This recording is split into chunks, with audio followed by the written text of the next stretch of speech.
You know what I mean? So you're presently in college and you're doing the circuit of rapping for the homies, killing it in Mm, ciphers at school, outside of school.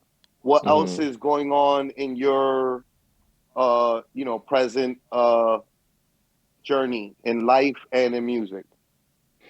Um, Around that time. So yeah, I would say so. Boom. I was I failed out of Hunter. I ended up going to Kingsborough Community College, and I was actually there was actually this acting class that I was in that I really liked. But then I had to make money, and so I had to stop. I just stopped going to school. Period. And I was just like, all right, let me just work. I started working. Then, long story short, I ended up working at Starbucks. Now, mind you, at this time, rap is not really present in my life. This is like 2010, 2000, yeah, 2010. Rap is not really present in my life. I'm a regular civilian. I go to open mics maybe once or twice a year, maybe once. And I'm working at Starbucks. I'm literally just trying to become a Starbucks store manager. And, I become shift supervisor. Shout out to my Hey, manager at the time. His name was Kevin. He was a very great dude, very great guy. I really appreciated him. He helped me just like do some personal stuff. And he ended up leaving and I had a new manager.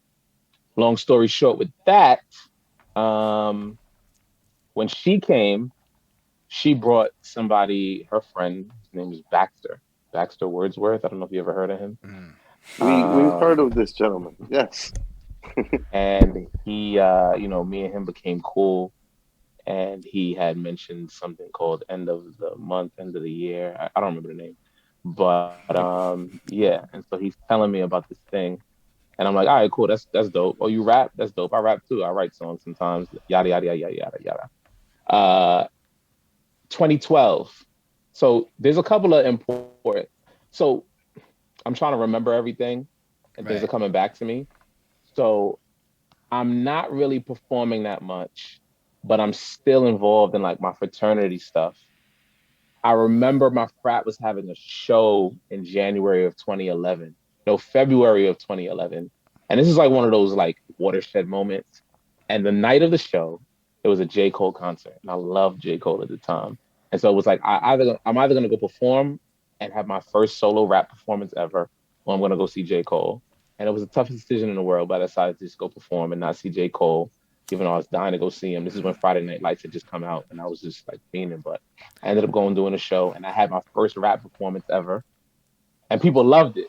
I had written this song over Nicki Minaj, "Moment for Life," Mm. and that song was always important to me because I had writer's block at the time, and I literally was writing the song about like having writer's block and how I'm responding to it, and I ended up turning it into like this song that had like this little anthem.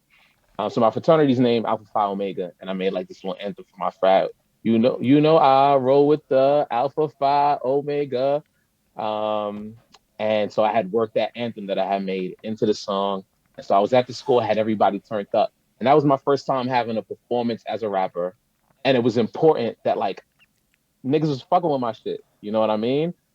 And so I didn't see J. Cole, love you, but that was an important rap moment.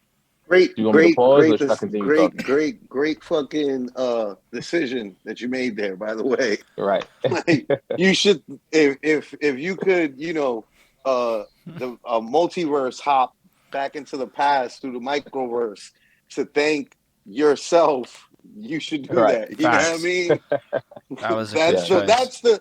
that's the that's the moment of the choice. You know what I'm saying? Like you could Yeah. have Hell yeah. it could have went totally different. Your life story could have went totally Mm. different It's like a if whole you went to that movie J. like Cole Listen, based show, on I that. you felt, know? listen, hold on. I feel that way about so many things. Like I don't want to get like too into like the things that I just think about with my journey and whatever. But like even me going to Hunter, a lot of my rap career is because I went to Hunter College and met the people that I met. And literally the only reason I went to Hunter was for like some frivolous reason that actually I was incorrectly informed about. And I had written only two schools on my application form for college. It was Brooklyn College and Hunter. And my friend What told was me the with frivolous the reason? so at I'm the super time Love to curious. know I it. wanted to stay no, I wanted to stay in the dorm, right? Hmm. And at the time, my friend said, if you can get into both schools, because she worked for CUNY, and she was like, if you can get into all the schools that you applied for, they just put you in the school that you put first. And so I was gonna put Brooklyn College, but I was like, you know what? I want to stay in the dorm, so let me put Hunter first. And my grades were good enough for me to get in either, and so I ended up going to Hunter. But what I didn't know at the time is I couldn't stay in the dorms because I was a New York City resident, and the dorms are only for people who weren't from New York. Out of So town. if I knew that before I filled out the form, I Yeah, probably would have put you Brooklyn College first, just because I was more familiar with Brooklyn College. And so I just put crazy. Hunter first for this privileged reason. But then I meet all these people who have like this huge influence in my rap career, and then like to even tie that to something that was, even more interesting is I know James Pro I think James and Pro said they met at Hunter in 1996, and I started at Hunter in 2006.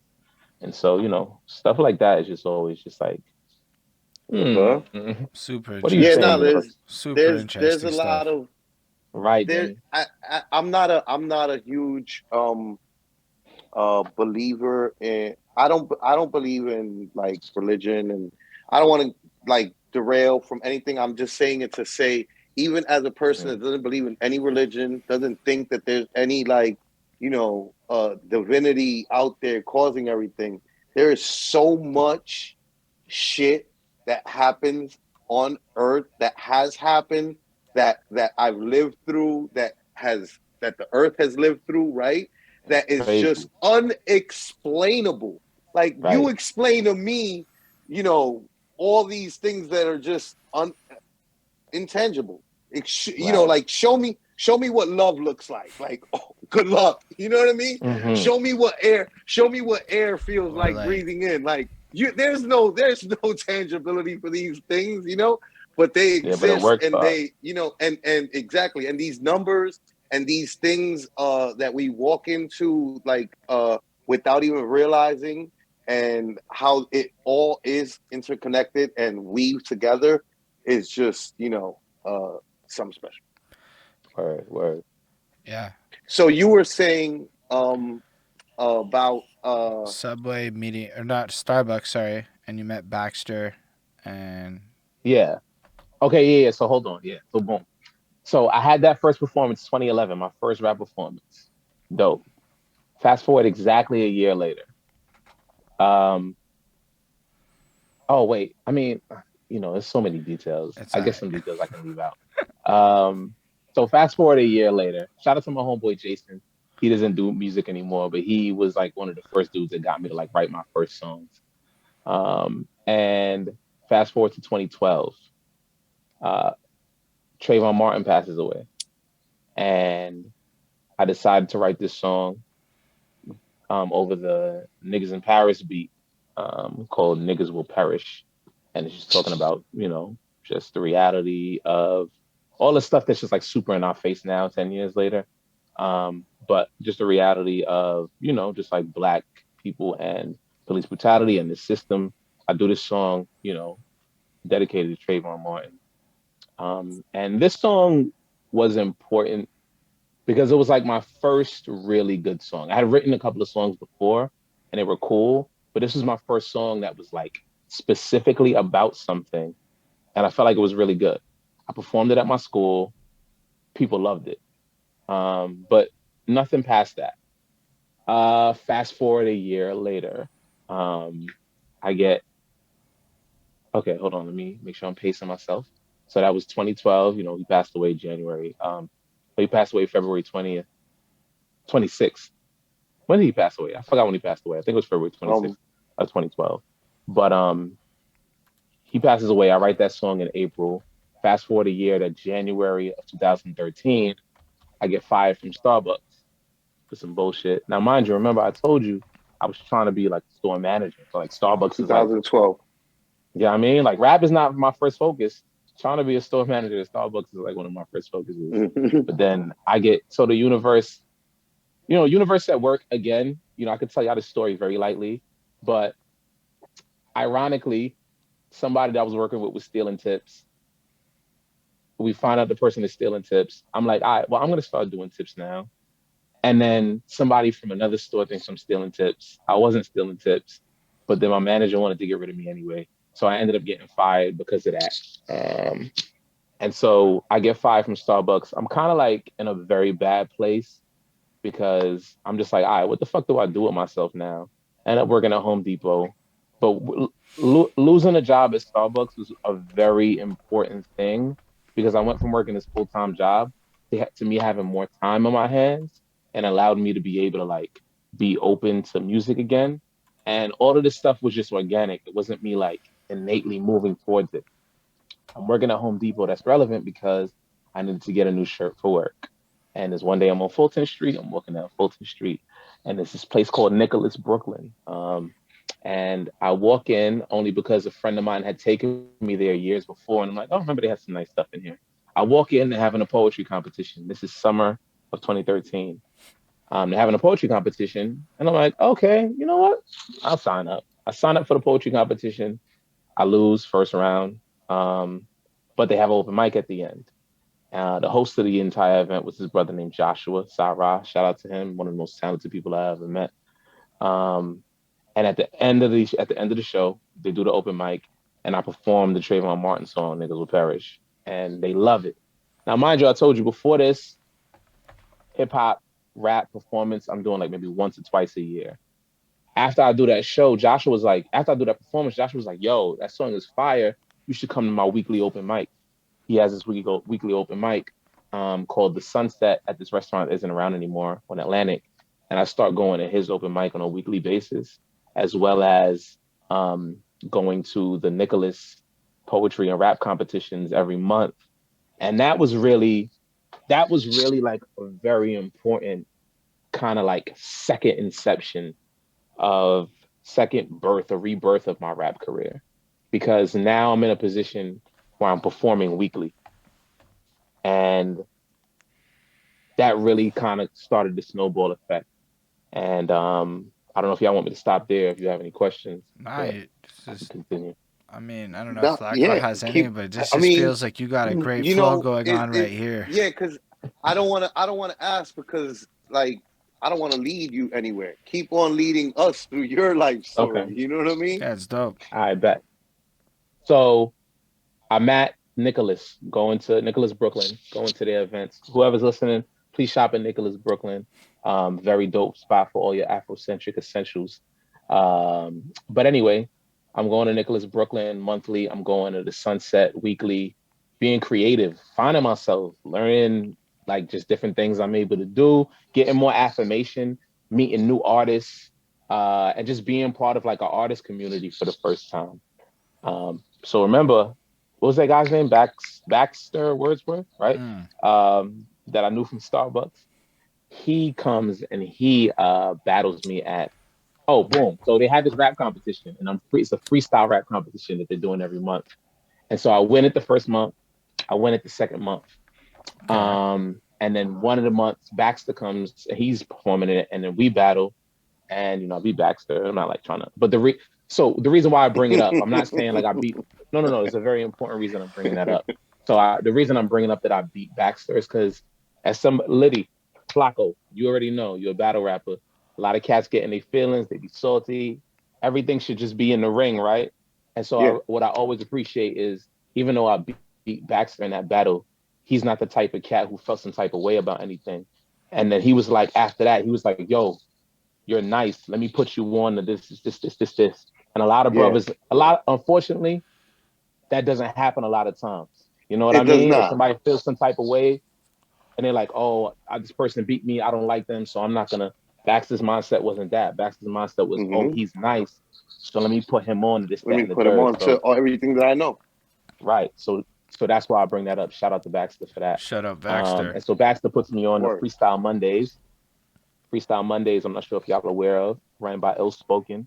It's one of the Ran by longest yeah, yeah. Ill Spoken. Also, real Yeah, quick, I would like to say to everybody, be the change that you want to see in the world. And Mm. like what you just heard about Baxter doing, like do that always, like in right. everything. And believe that there's good coming to you somewhere down the line in life.